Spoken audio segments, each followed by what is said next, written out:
दूजे पासे वाशिंगटन विच मुसल्लह शख्स ने व्हाइट हाउस के करीब चेक पॉइंट उत्ते फायरिंग कर दी। फायरिंग करने वाला शख्स सिक्योरिटी एहलकारां दी जवाबी कार्रवाई विच मारा गया। मुलजिम दा ताल्लुक रियासत मैरीलैंड नाल दस्सिया जा रहा है। तफसील इस रिपोर्ट विच।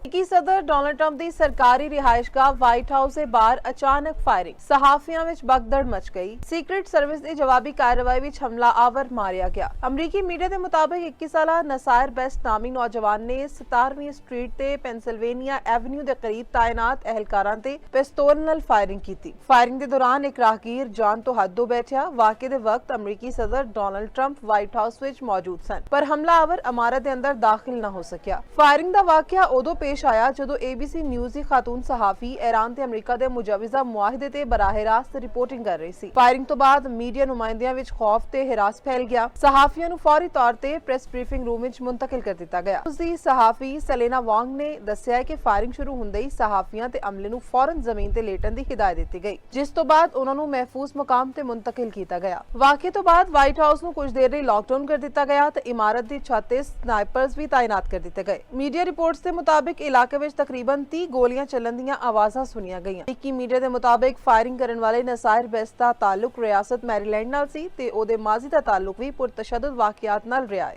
दूजे पासे अमरीकी सदर ने सोशल मीडिया बयान विच सीक्रेट सर्विस ते कानून नाफिज करने वाले इदारियां दी फौरी कार्रवाई नूं सराहा।